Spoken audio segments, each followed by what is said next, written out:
Then I accidentally looked up. My heart stopped for a moment. There was a girl sitting near the front door, wearing a dark red jacket. My name is Laith.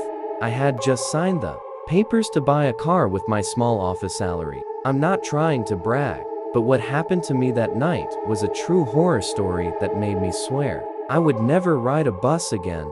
That night, I took the last bus home from work. I sat in the back seat.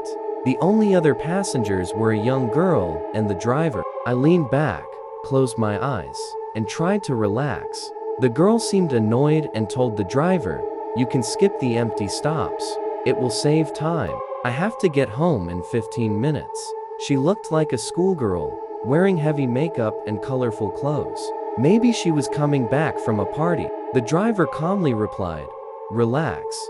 I'm just following the rules, and your rules won't help me avoid my parents finding out." Then he chuckled, and, in a mysterious tone, said, "On the last night ride, boy, the living don't travel alone. There are others searching their way in the darkness." That made me feel uneasy. The girl sighed in annoyance, returned to her seat, and started scrolling on her phone. I closed my eyes again, leaned back, and tried to rest. I was exhausted, but I couldn't sleep. Suddenly, the bus stopped. Cold air rushed in through the open door. I shivered and opened my eyes. I looked around in shock. I was the only one on the bus. Where did the girl go? When did she get off? I hadn't heard any footsteps. The door stayed open for a few long seconds, and no one got on. Outside was completely dark. I zipped up my jacket, slipped my hands into my pockets, and curled up as the cold crept into my bones. "Why is it so cold?" I muttered in confusion. I checked the time on my phone, only 30 minutes left until I reached home. Yet the road felt endless. I took out my favorite book to pass the time. I quietly turned a page, then unintentionally looked up. My heart stopped for a moment. There was a girl sitting near the front door, wearing a dark red jacket. Her long brown hair hung over her face like a curtain. But how?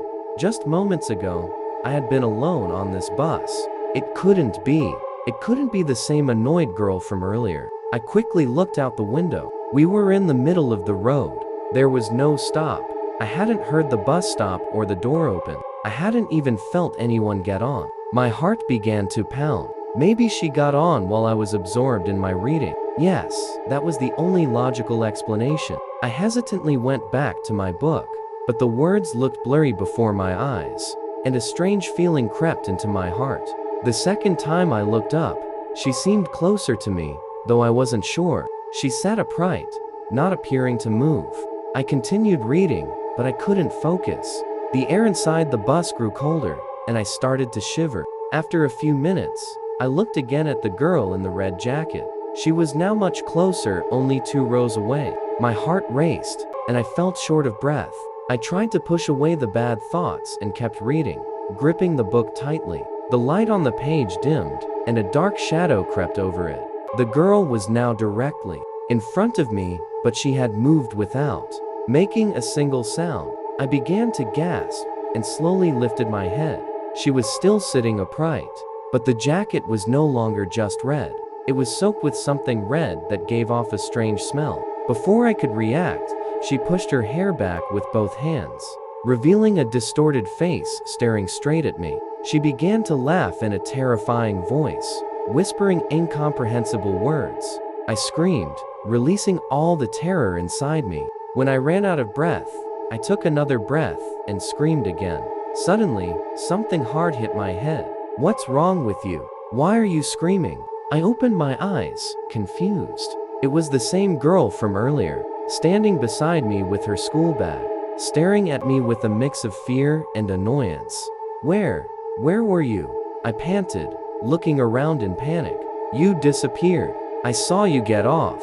"Disappear? I've been sitting here the whole time," she said, pointing to the front seat. "I was texting my friend, and then you suddenly started screaming like crazy." Terrified, I looked all around the bus with wide eyes.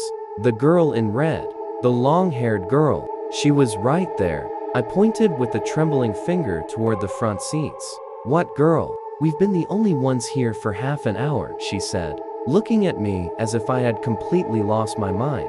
The driver suddenly stopped the bus and shouted, "Get off if you're going to cause trouble. I don't need crazy people on my bus." But at the last moment, before the bus disappeared into the shadows, sitting upright like a statue, her long hair cascading down on both sides of her hidden face, I let out a muffled scream and recoiled. I couldn't take it anymore. I collapsed to my knees, trying to figure out where I was. My head was spinning, and the world felt unreal. With tearful eyes, I looked around. The station was near my house, the station I knew so well. I jumped to my trembling feet and hurried through the dark streets, the echo of my footsteps ringing between the silent buildings.